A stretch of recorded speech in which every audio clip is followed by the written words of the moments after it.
Сәлеметсіздер ме оқушылар? Бүгінгі сабағымыздың тақырыбы айнымалылар. Балалар, алдымен есімізге түсірейік.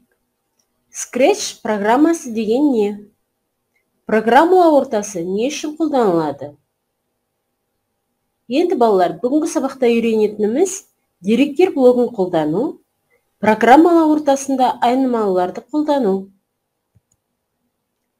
Scratch программасы деген не? Scratch айнымалық ертегілер, ойындар мен модельдерді құрастыруға арналған жаңа программалау ортасы. Scratch программалау ортасы Lego және Lego тілінің жалғасы ретінде жазылған.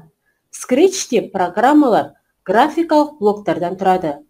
Блоктар 10 түрлі топтамаға бөлінген. Әр блок әртүрлі команданы орындайды. Блоктар топтамасы суретші палитрасына ұқсас болғандықтан, блоктар палитрасы деп аталады. Scratch программалау ортасы X көлденең және Y тігінен осьтері бар координаталық жазықтықтан тұрады. Сахна ортасы 0 координатасынан басталады. Санақ басынан жоғары және оңға қарай оң бағыт, ал төмен және солға қарай теріс бағыт болады. Scratch программалау ортасында нысандар сахнада мына суреттегідей белгілі бағытта ғана қозғала алады. Енді айнымалылар деген не? Айнымалы компьютердің уақытша жадында қандай да бір мәнді сақтайтын орын. Айнымалы Scratch'те белгілі бір ақпаратты сақтайтын ұяшық, ал математикада белгісіз санды білдіреді. Айнымалы мәні өзгеріп отырады. Айнымалыларды қалай қолданамыз? Айнымалыларды ойын жобаларын жасағанда, ұпай сандарын санау барысында, есептеулерде, дұрыс, бұрыс жауаптарды көрсету мақсатында қолдана аламыз. Айнымалыларды құрып, жұмыс жасау үшін деректер блогын қолданамыз. Бұл блокты ашқанда басқа блоктардағыдай скрипттер көрінбейді.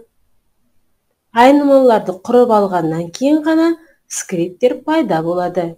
Деректер блогында 2 батырма орналасқан: тізім жасау, айнымалы жасау.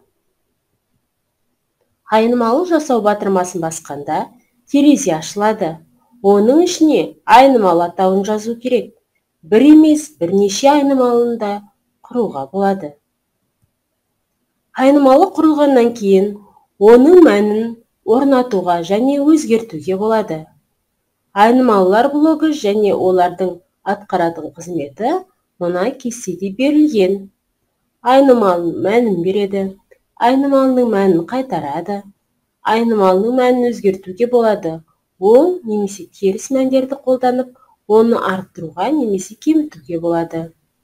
Айнымалының мәнін көрсетеді, жасырады. Енді біз секундомер жобасын жасап көрейік. Ол үшін айнымалыны құрып, оны уақыт деп атайық.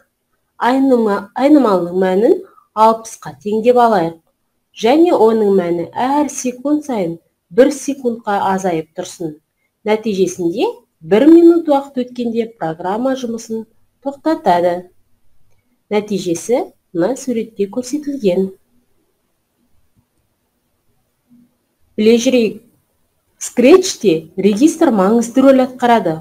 Ол бас және кіші әріптерді ажыратады.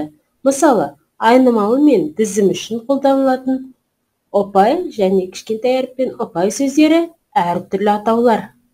Міне қызық балалар, Scratch программалау ортасының атауы ерекше. Осы программаның эмблемасы кішкентай Scratch орысша, царапка қазақша тырнауыш деп аталатын мысықтың баласы. Енді дәптерге жұмыс жасаймыз. Ізденіп орында мына тапсырманы. Батырмалардың қызметін жаз. Айнымалы жасау батырмасын және тізім жасау. Келесі тапсырма ойланып жаз. Айнымалылар блогының қызметін жаз. Команда берілген, сіздер қасына қызметі мен тағайындалуын жазып шығасыздар. Жасырын сөзді тап. Шеңбердегі бір түсті әріптерден сөздер құрастыр. Нәтижесінде мына 4 бос орынға 4 сөз шығады. Енді сұрақтарға жауап берейік. Айнымалылар дегеніміз не? Айнымалыларды қандай блок арқылы құрамыз? Жақсы, талдап салыстырайық. Берілген командалардың қызметін талдап салыстыр. Ол командалар айнымалысын жасыру, айнымалысын көрсету. Енді келесі тапсырма компьютерде орындаймыз. Интернеттен Scratch программалау ортасын жүкте. Сілтеме төменде берілген. Программаны іске қосып, Scratch терезесімен таныс. Менің отаным Қазақстан жобасын жасауға қажетті фон мен кейіпкерді таңда. Жобаға керекті айнымалыны құр.